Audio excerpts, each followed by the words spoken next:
As the final strains of morning assembly echoed through the school grounds, Eka purposefully made her way to the D class, commanding them to relocate to the A class.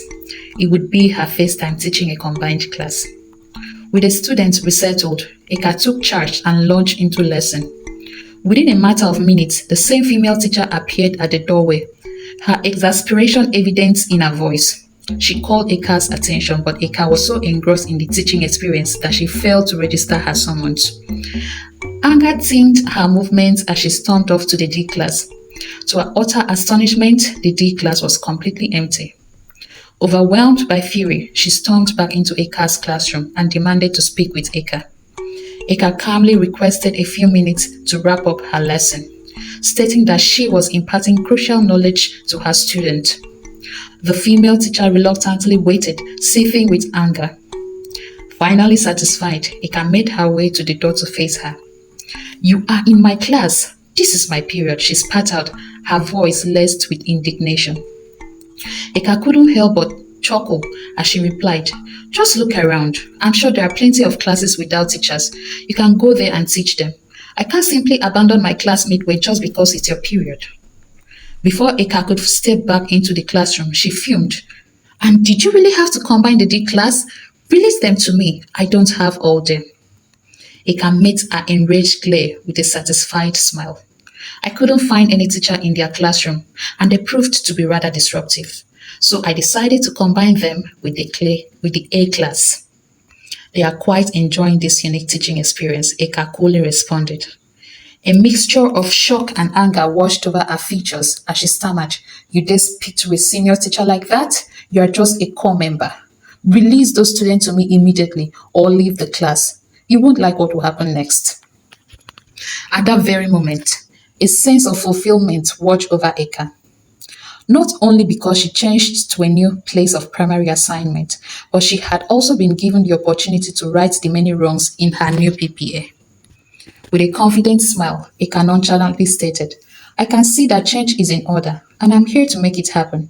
I suggest you wait patiently for your turn, just as I have done. The students are benefiting from my teaching, and that's what really matters." Without hesitation, Eka turned and strode back into the classroom and faced the boys, fully engrossed in the lesson that lay before her, ready to make a difference in every possible way.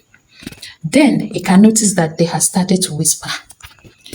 Eka was about to ask why they whispered, and only then did she realize that the female teacher had stepped into the class and was beginning to wipe the notes Eka had written on the board. Eka had heard whispers about the unsettling lifestyle of the locals in this community, so she had no desire to engage in any conflict with the senior teacher.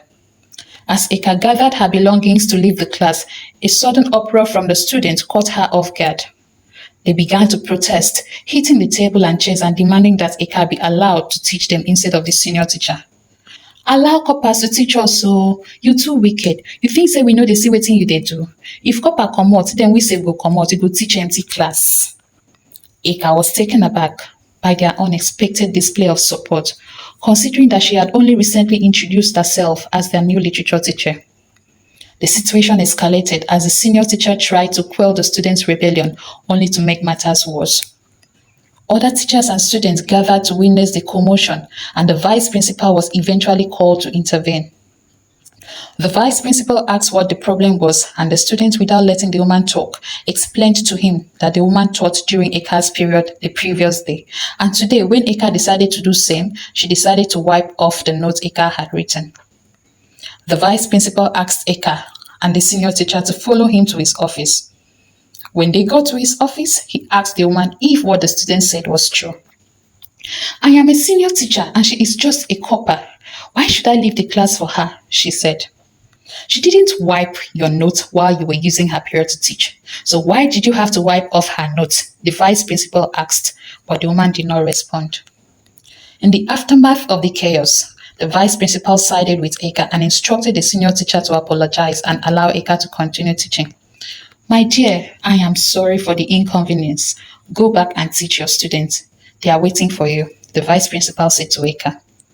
As Eka returned to the class, she couldn't help but feel a sense of triumph and gratitude for the unexpected show of solidarity from the student. However, at the close of school, Ika was about to pick up her things from the staff room and leave when the senior teacher walked in. Only then did Ika realize that she was the only person in the staff room. You see this community? She began in a whisper, her tone filled with hints of foreboding. I promise it will be your worst nightmare. At the moment, confusion mingled with curiosity, and Ika's mind raced to decipher the hidden meaning behind her words. Was it metaphorical? Or did she possess knowledge of something sinister lurking beneath the surface of this seemingly ordinary town? Bits of sweat formed on Ika's forehead as she contemplated whether she was merely jesting or speaking out of anger because of the scenario that took place earlier. If you think I'm joking, step outside of the school gates.